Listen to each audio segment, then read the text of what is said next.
My name is Kelsey Ellis. I've been married to Logan for 8 years. We live in the Bay Area, and as a freelance accountant, I'm the one who manages our household finances. Starting from the third year of our marriage, Logan's family, especially his brother, started putting more and more financial pressure on me. What began as small favors slowly became constant expectations with no repayment in sight. On my brother-in-law's wedding anniversary, I exchanged the invitation card in my hand and said nothing. I didn't argue. I didn't warn anyone. I simply made my move in silence. Before my brother-in-law's wedding anniversary dinner, I changed the invitation card in my hand and said nothing. When the $500,000 check arrived, I responded and took it. If you enjoy stories about family pressure, quiet decisions, and unexpected consequences, hit the like button right now, subscribe to the channel, and tell me in the comments. Have you ever had to set a serious financial boundary with your in-laws? It started 2 years into our marriage. Connor approached us with his first business idea one random Tuesday evening. He wanted to launch a small consulting firm focused on tech startups in the Bay Area. The initial costs were modest, he said, just $20,000 for equipment and marketing materials. Logan shifted uncomfortably in his chair and muttered that family was supposed to support each other through these things. I wrote the check without argument, but I noted every detail in my private ledger that night. Over the next few months, the requests from Connor grew more frequent. He needed another $15,000 for website development, then $10,000 for hiring his first assistant. Each time Logan would say the same thing about not making waves in the family, I paid every amount and updated my records with dates and purposes. Jenna, his wife, began joining these conversations more often. She mentioned how nice it would be to have matching designer outfits for their upcoming trip to Napa Valley. Before I knew it, I had covered the full cost of their weekend getaway, including the luxury hotel and wine tasting sessions. My mother-in-law and father-in-law stayed quiet during most of these discussions. They would nod along when Connor explained his latest setback and never once suggested he find another way to fund his ventures. Henry might pat Logan on the back and say something about brothers sticking together, while Margaret would change the subject to how proud she was of her youngest son for chasing his dreams. By the end of that year, Connor had borrowed nearly $80,000 in total. He promised repayment with interest once his firm turned a profit, but the checks never came. Instead, new emergencies kept appearing. Jenna called one afternoon because their apartment needed new furniture to impress potential clients. I transferred the money the same day and added it to the growing list in my ledger. Logan never confronted his brother directly. He preferred to keep the peace and would tell me later that everything would sort itself out eventually. I stopped bringing up the unpaid amounts after a while because the conversations always ended the same way, with Logan defending his family and me feeling more isolated in my own home. The pattern continued into our 4th year of marriage. Connor expanded his business and needed capital for office space in downtown San Francisco. Jenna wanted to host elaborate dinner parties to network with influential people and expected me to cover the catering and decorations. My mother-in-law occasionally mentioned how expensive life had become for retirees like them, but she never offered any financial help of her own. Instead, she would hint that Logan and I were in a better position to assist the younger generation. I continued paying and documenting everything. My freelance accounting work kept our household stable, but the constant drain from Logan's side of the family started to affect our savings goals. We had planned to buy a larger house closer to the city, but those dreams kept getting postponed. One particular weekend stands out in my memory. Connor and Jenna wanted to attend a conference in Los Angeles for business development. The plane tickets, hotel, and registration fees added up quickly. Logan agreed we should help without hesitation. I booked everything and sent the confirmation emails myself. When they returned, they raved about the connections they made but never mentioned reimbursement. My father-in-law, Henry, joined a golf outing with some old friends around that time and casually asked if we could spot him a few $100s for new clubs. I handled that request too, keeping the same meticulous records I had maintained from the beginning. As the months passed, I noticed Logan growing more distant whenever the topic of money came up. He would change the subject or suggest we focus on positive family moments instead. Connor, meanwhile, became bolder in his asks, sending group texts that included everyone and framing each request as an investment in the family's future success. Jenna started sharing photos on social media of their upgraded lifestyle, the new car, the fancy vacations, all while thanking the family for their endless support. The comments from my mother-in-law were always full of heart emojis and words of encouragement. No one ever asked about the balance sheet or when things might even out. I kept my ledger updated every single time. It had become my quiet way of maintaining control in a situation that felt increasingly out of balance. The financial pressure was building steadily, but I still believed I could manage it without causing a major rift. The following spring, Connor's firm hit a rough patch with a client who delayed payment. He needed $30,000 to cover payroll for his small team. Jenna stopped by our place unannounced to explain the situation in person, emphasizing how important it was for Connor to keep his employees happy. Logan listened quietly and then looked at me with that familiar expression that meant he expected me to step in. I did.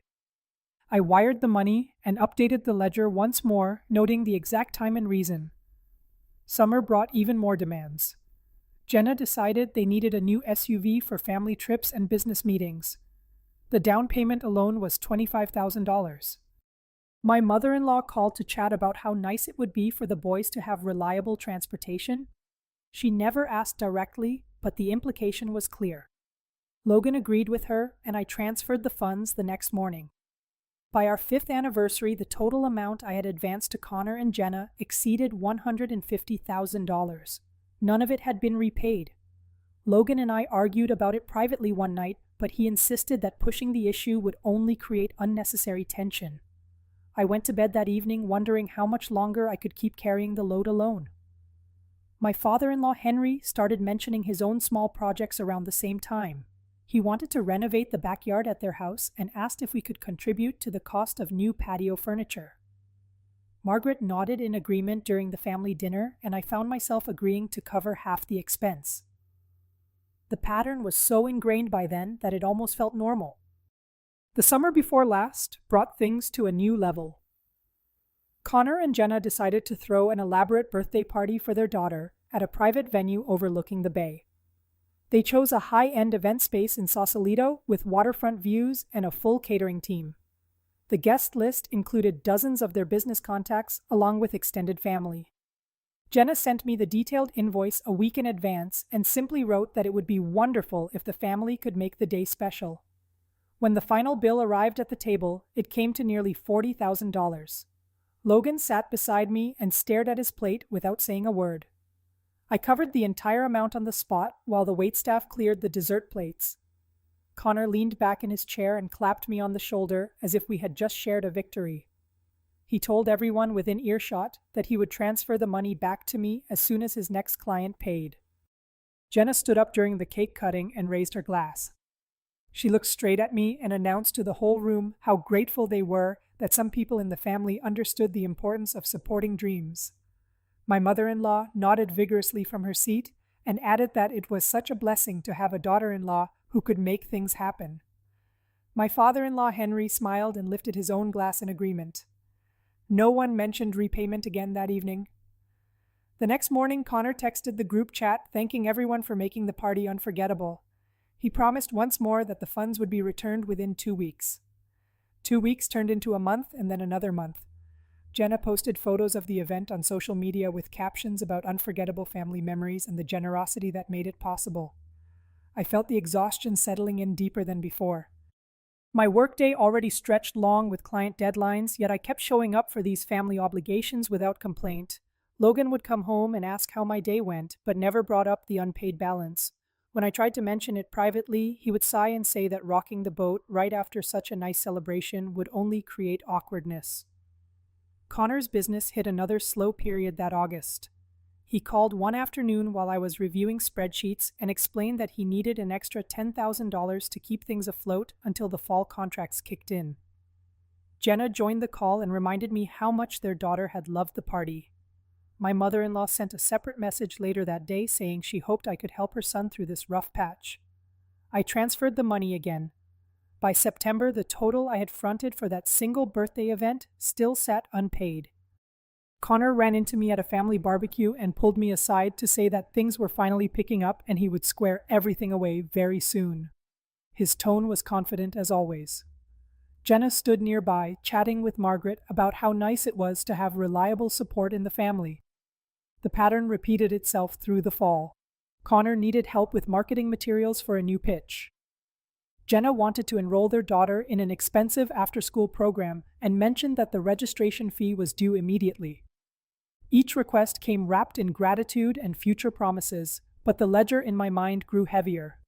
Logan continued to stay silent during the actual moments of payment. He would thank me later at home and promise that he would talk to his brother, but the conversation never happened. My mother-in-law began inviting us over more often for Sunday dinners, where the topic of Connor's bright future always came up.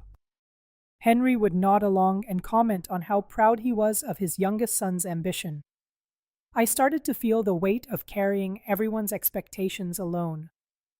My own savings goals for our future home kept getting pushed further away while Connor and Jenna posted pictures of their upgraded kitchen and new family vacations. Jenna would tag me in some of those posts with heart emojis and words of thanks that never translated into actual repayment. One evening in late October, Connor asked for another $15,000 to cover an unexpected tax bill. He framed it as a temporary bridge and swore this would be the last time. Jenna added that it would mean the world to them if I could step in once more. My mother-in-law called right after to say she had heard about the situation and hoped everything would work out smoothly. I paid it. Logan drove us home that night and turned up the radio instead of discussing what had just happened. The silence in the car felt louder than any argument. I stared out the window at the passing lights of the Bay Bridge and wondered how much longer I could keep absorbing these hits without reaching my limit. The holiday season arrived, and with it came more subtle pressures. Jenna hinted at wanting a big family gathering at their place and wondered aloud if I could help with the catering costs. Connor smiled and said it would be the perfect way to end the year on a high note. My mother-in-law and father-in-law both expressed how much they looked forward to everyone being together. I handled the expenses again. By the time the new year rolled around, the unpaid amounts from that summer birthday party and the subsequent requests had climbed even higher. Connor still talked about repayment as if it were just around the corner. Jenna continued to speak openly at family events about how fortunate they were to have my support. Logan remained quiet. I kept showing up and paying because walking away still felt impossible at the time. The exhaustion had become a constant companion, but I held on to the hope that things might eventually balance out. The month before the anniversary dinner changed everything. Connor sent the invitation card in a thick cream envelope with gold lettering. The card itself looked expensive and formal, announcing the celebration of his 5th wedding anniversary with Jenna at one of the most exclusive restaurants in downtown San Francisco. Inside the envelope was a handwritten note that read simply, "We hope the family can make this night unforgettable and help us create memories that last a lifetime." The message felt loaded. A separate text message arrived in the family group chat later that same day. Connor wrote that the venue required a substantial deposit because of the private room and the special menu they had selected. He mentioned the total estimated cost would reach $500,000, including everything from the 7-course meal to the live jazz band and custom centerpieces. Jenna added a heart emoji and said it would mean so much if everyone contributed to making their milestone perfect. Logan read the messages over my shoulder and shrugged. He said it sounded like a big event and that his brother deserved to celebrate in style after all the hard work he had put in. I stared at the numbers on the screen and felt a familiar knot form in my stomach. $500,000 was more than we had spent on our own wedding and honeymoon combined. My mother-in-law called the next evening. She spoke in her usual soft tone and mentioned how excited she and my father-in-law were about the dinner. She added that it was wonderful Connor had chosen such a lovely place and that it would be nice if the family could show their support in a meaningful way. Henry joined the call briefly and agreed that these kinds of celebrations strengthened family bonds. I did not respond immediately. Instead, I spent the following days reviewing my private records of every amount I had advanced over the years. The total now exceeded $250,000 with no repayments in sight. Connor and Jenna continued posting on social media about the upcoming anniversary, teasing details of the menu and the view from the private terrace. One afternoon, Jenna stopped by our house unannounced. She sat at the kitchen table and showed me photos of the restaurant layout. She pointed out the head table and said it would be perfect for the whole family to sit together. She never asked directly for the money, but her eyes lingered on me expectantly. Logan offered her coffee and chatted about how nice the night would be. I decided then that I would not argue or negotiate. I would handle this situation differently. While Logan and Jenna talked, I quietly retrieved the invitation card from the envelope when no one was looking. I replaced it with a different document I had prepared earlier, a printed copy of tax records that showed discrepancies in Connor's business filings from 2 years earlier. The original invitation card went into my drawer at home. Connor sent another group message the following week reminding everyone to confirm their attendance. He added that the final payment was due soon and that he appreciated any help the family could provide. Jenna reposted the invitation on her personal page with a caption about love and family support. My mother-in-law and father-in-law both confirmed they would attend and expressed their anticipation in the chat. Logan told me he had already cleared his schedule for the evening. I simply replied that I would be there too. The tension in our house grew thicker as the date approached. Logan sensed something was off, but he never asked directly. He would mention the dinner in passing and say that it was important to keep things positive.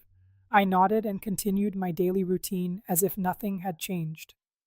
I knew the replacement document would create a very different kind of evening than anyone expected. Connor and Jenna had no idea what was now inside that cream envelope. They continued planning the night as if the money would flow as easily as it always had before. The final week before the dinner, Connor called Logan to go over the seating arrangement.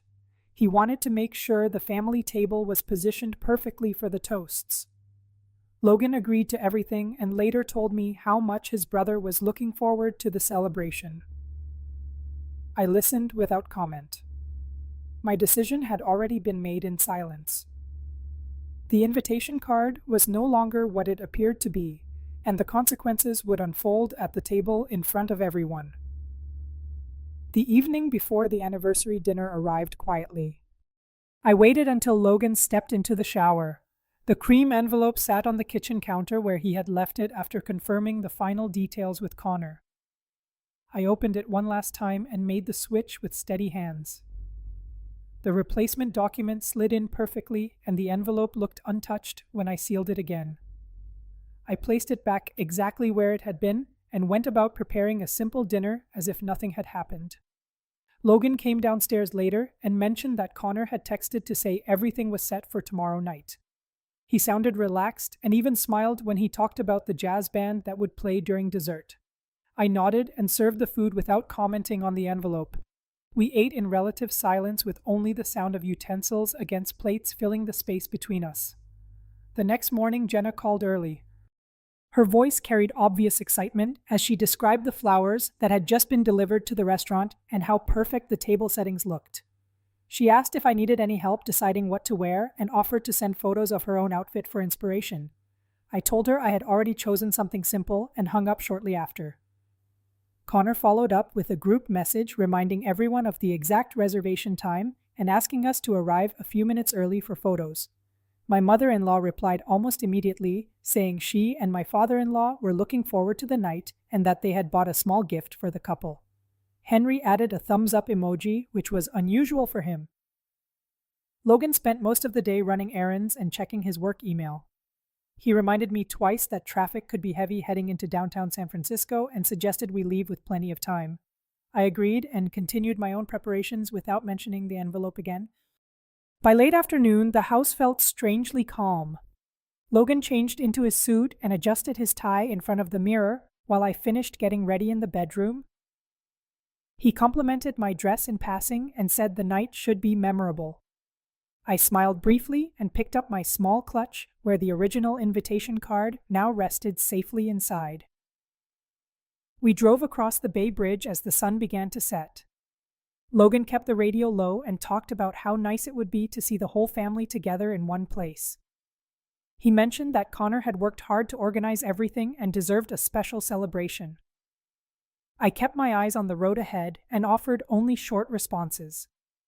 When we pulled up to the valet stand at the restaurant, the lights from the entrance glowed warmly against the evening sky. Other guests were already arriving in formal attire, and the sound of laughter drifted from inside. Logan handed the keys to the attendant and turned to me with a relaxed expression. Jenna spotted us as soon as we walked through the door. She rushed over in a shimmering gown and hugged Logan first, then me. She whispered that the private room looked even better than the photos and that the menu had turned out beautifully. Connor joined us moments later wearing a tailored suit and a broad smile. He clapped Logan on the back and thanked us both for coming. My mother-in-law and father-in-law arrived shortly after. Margaret wore a classic navy dress and carried a small wrapped package, while Henry adjusted his jacket and nodded at the elegant surroundings. They greeted everyone warmly and commented on how sophisticated the venue felt. The host led our group to the private room overlooking the city lights. The long table was set with crisp white linens, crystal glasses, and fresh floral arrangements. Soft jazz music played in the background, and waitstaff moved quietly around the space, preparing for the evening. We took our seats at the family table. Jenna sat beside Connor and kept checking her phone for last-minute confirmations. Logan sat to my right and scanned the menu with interest. My mother-in-law and father-in-law settled across from us and began chatting about the view. I placed my clutch on the table beside me and kept it within easy reach. The envelope inside the clutch now held something very different from what Connor and Jenna expected. No one at the table knew what was about to unfold once the bill arrived. The evening began with appetizers and light conversation. Connor raised his glass for an early toast to family and new beginnings. Everyone clinked glasses and the mood felt celebratory on the surface. I participated quietly while my mind stayed focused on the single decision I had made the night before. 3 days after the anniversary dinner, the consequences began to surface. Connor called Logan early that morning, his voice tight with anger and panic. He demanded an immediate explanation for what had happened at the restaurant and insisted that I had deliberately tried to ruin their night. Logan listened on speakerphone while I sat across the kitchen table. When Connor asked to speak with me directly, Logan hesitated, then handed over the phone. I answered calmly and told him the document spoke for itself. Connor raised his voice, accusing me of betrayal and claiming the records were fabricated. Jenna could be heard in the background, shouting that I had crossed a line that could never be undone. The call ended abruptly when Connor hung up after demanding that we meet in person to fix the damage. Later that same day, my mother-in-law left a long voicemail. Her tone started soft, but quickly turned sharp as she expressed deep disappointment in how the evening had unfolded. She said the family had always counted on me to keep things stable, and that my actions had embarrassed everyone in front of friends and business associates. Henry sent a separate text message asking for a family meeting to clear the air before things got worse. Jenna created a private group chat excluding me and added Logan, my mother-in-law, and my father-in-law. Screenshots of the messages reached me through Logan. In the chat, Jenna called my behavior unforgivable and demanded that Logan make me apologize publicly. My mother-in-law replied that she had never expected such disrespect from a daughter-in-law and suggested counseling for the whole family. Logan came home that evening looking exhausted. He sat down and told me that Connor had already contacted a lawyer and was threatening to sue for defamation. The tax document had apparently been shown to several people after we left the restaurant, and word was spreading quickly in their professional circle. Logan asked me quietly if I had considered the full impact before making the switch. I reminded him of the unpaid amounts that had accumulated over the years. Logan rubbed his temples and admitted that he had known the situation was getting out of hand, but he had hoped it would resolve itself. He received another call from Connor while we were talking and stepped into the other room to take it. The next morning, a formal letter arrived by courier from Connor's attorney. It accused me of intentional interference with their anniversary event and demanded compensation for emotional distress and lost business opportunities. The amount they sought was substantial. Logan read the letter twice and then looked at me with a mixture of worry and resignation. My father-in-law Henry called later that afternoon. His voice was more measured than the others, but he still urged me to apologize and return the original invitation card as a gesture of goodwill. When I explained that the card had never been the real issue, he sighed heavily and said the family was fracturing in ways he had never imagined. Jenna posted a vague but pointed message on her social media about toxic behavior disguised as family support. The comments from mutual friends were mixed, with some defending her and others asking for more details. My mother-in-law liked the post and added her own comment about the importance of loyalty. Logan and I had our first real argument that night. He said he understood my frustration but felt caught in the middle and worried about permanent damage to his relationship with his brother. I told him that the damage had been done long before the dinner through years of one-sided expectations. He went to bed early, leaving the conversation unfinished. The following day, Connor filed a civil complaint. The paperwork listed claims of fraud and intentional infliction of emotional distress. A court date was set for preliminary hearings within weeks. Logan received his own copy as a family member and brought it home in silence. My mother-in-law stopped by unannounced the next evening. She sat in our living room and pleaded with me to drop whatever evidence I had and help smooth things over. When I refused, she stood up and said that if I continued down this path, the family would have no choice but to distance themselves from us. Henry waited in the car and did not come inside. Jenna sent Logan a series of increasingly angry texts throughout the week. She blamed me for Connor losing several potential clients who had heard about the incident at the restaurant. One message mentioned that their savings were now tied up in legal fees and that this was all my fault. On the 10th day after the dinner, a notice from the court arrived. It included a subpoena for the original tax documents and requested my presence at the initial hearing. Logan read it carefully and then asked what I planned to do next. I told him I had already consulted my own attorney and that the records were legitimate. The meeting with my lawyer had confirmed that the discrepancies were real and could lead to further investigation by tax authorities if pursued. Logan sat back in his chair and stared at the ceiling for a long moment. Connor's business began to suffer visibly. Word spread fast in the tight-knit Bay Area tech consulting community, and 2 major contracts were canceled within the same week. Jenna called Logan in tears one afternoon, saying that their financial situation had become critical and that they might lose their apartment if things did not improve quickly. My mother-in-law sent one final message to the family group chat before going silent. She wrote that she was heartbroken by the division and prayed that everyone would find a way to forgive and move forward. No one replied. Logan received an official notice the next morning. The court had reviewed the submitted documents and ordered Connor to repay the full amount I had advanced over the years, plus additional damages. The judgment included a $500,000 check made out to me personally as restitution for the documented financial exploitation. The envelope containing the check arrived by certified mail 3 days later. Logan brought it inside and placed it on the kitchen table without opening it. I picked it up and saw my name clearly printed on the front. For the first time in 8 years, the balance had finally shifted. 1 month after the anniversary dinner, the final pieces fell into place. I deposited the $500,000 check at my bank the same morning it arrived. The teller raised an eyebrow at the amount, but processed it without comment. When the funds cleared 3 business days later, I transferred the exact sum I had advanced over the years into a separate account and left the remainder untouched. Logan and I sat down that evening for a long conversation. He admitted that he had watched the pattern of requests for too long without intervening. He said watching his brother face real accountability had forced him to see how much the situation had cost us both. We agreed that the marriage could only continue if clear boundaries were established immediately and permanently. Connor and Jenna moved out of their apartment 2 weeks later. They found a smaller place further south in the peninsula where rent was more manageable. Connor's consulting business lost its remaining clients, and he began looking for salaried positions outside the Bay Area. Jenna stopped posting on social media entirely and removed most of the anniversary photos.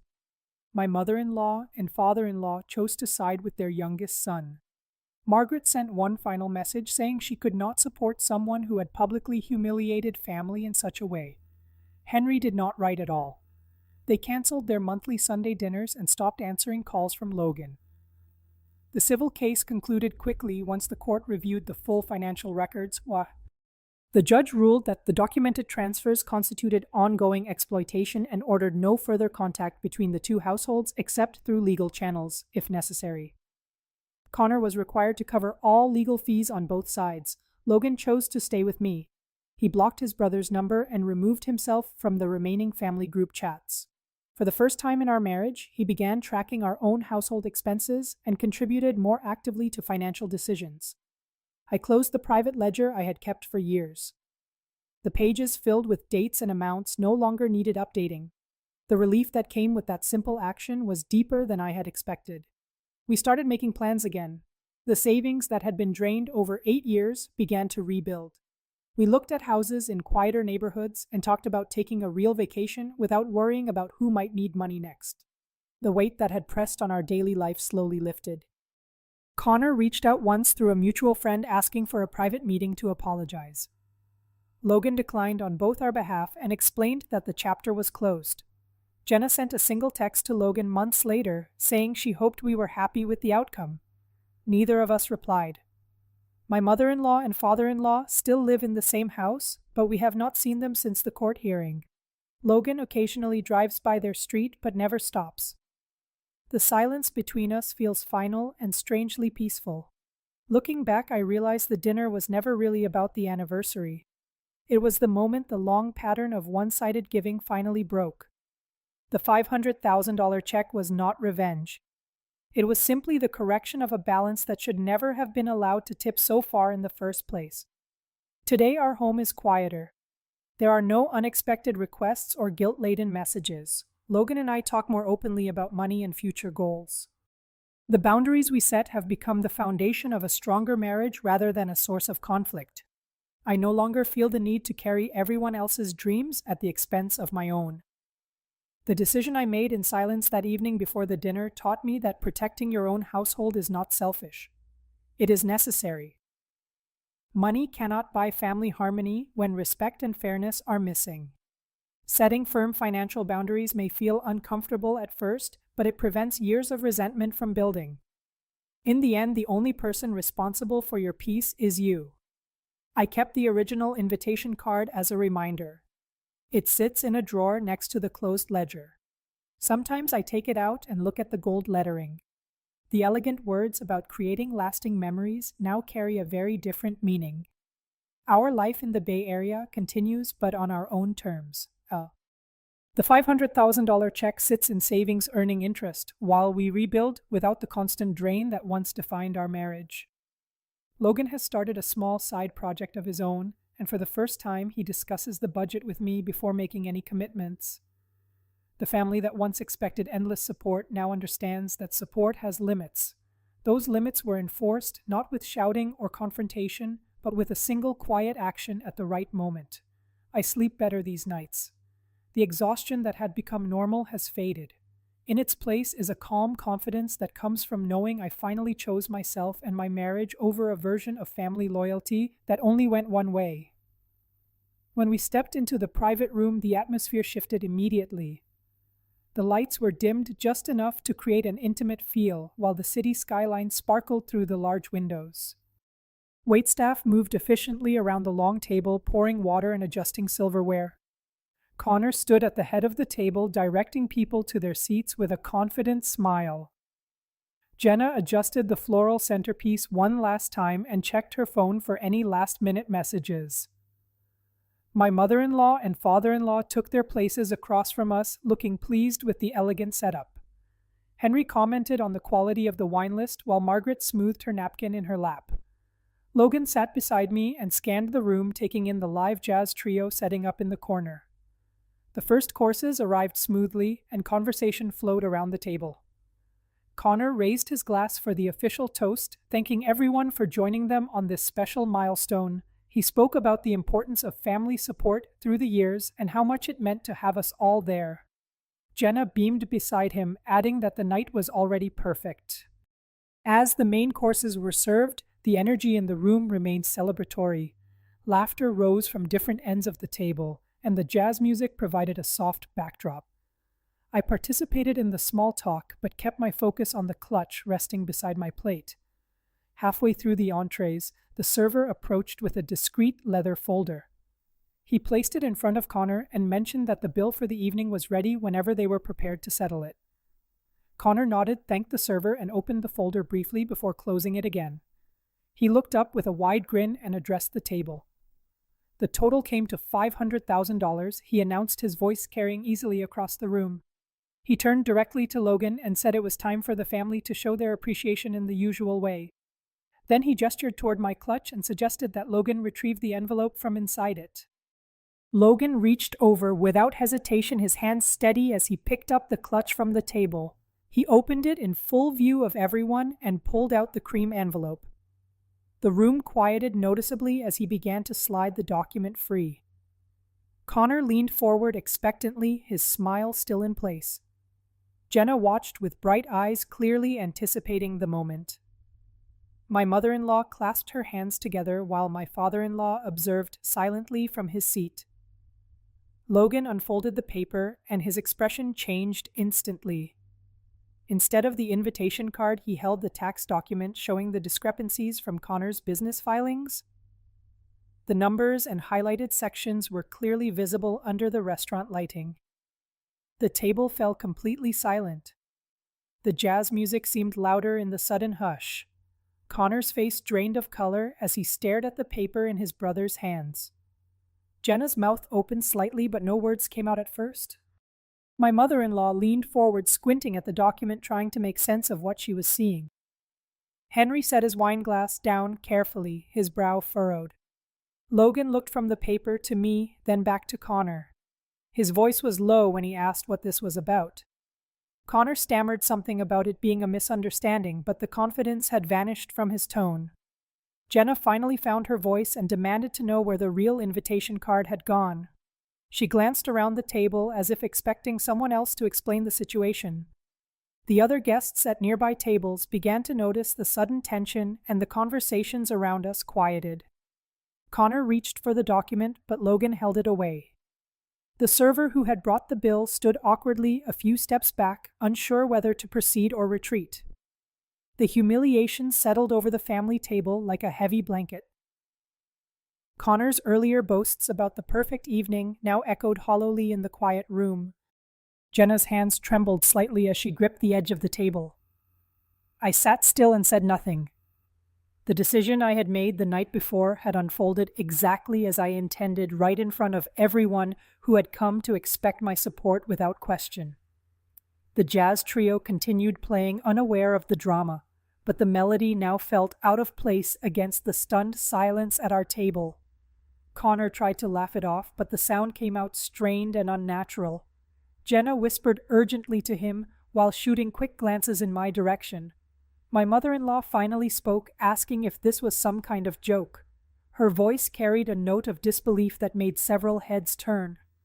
Henry remained quiet, but his posture had stiffened noticeably. Logan placed the document on the table where everyone could see it more clearly. The highlighted lines detailing the tax discrepancies stood out sharply against the white paper. Connor's face had gone from pale to flushed as he realized the full implication of what had just been revealed. The server cleared his throat politely and asked if we needed more time with the bill. No one answered him immediately. The weight of the moment pressed down on the entire family table while the rest of the restaurant continued its normal evening rhythm. Jenna pushed her chair back slightly and stood up halfway before sitting down again. She looked at Logan with wide eyes and asked why I would do something like this on their special night. Her voice cracked on the last words, drawing even more attention from surrounding tables. Connor muttered that there must be a reasonable explanation and that we could discuss it later in private. But the damage was already done. The public nature of the revelation had stripped away any chance of containing the embarrassment. My father-in-law finally broke his silence, suggesting that perhaps we should handle the bill first and talk afterward. His tone was measured, but the discomfort was evident in the way he avoided looking directly at Connor. Logan turned to me with a mixture of confusion and dawning realization. He asked quietly if I had known about the document all along. I met his gaze but offered no immediate reply. The silence from my end spoke volumes in the charged atmosphere. The jazz trio finished their set, and the sudden absence of music made the tension even more palpable. Waitstaff hovered at a respectful distance, unsure how to proceed with the $500,000 bill still waiting to be settled. Connor wiped his forehead with his napkin and attempted to regain control of the situation. He suggested moving the conversation outside, but Jenna shook her head, insisting that everything needed to be addressed right there.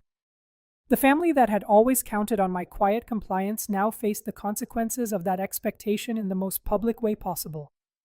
The evening that was meant to celebrate their anniversary had transformed into something entirely different. The humiliation hung thick in the air, and for the first time the usual patterns of expectation and silent payment had been shattered beyond repair.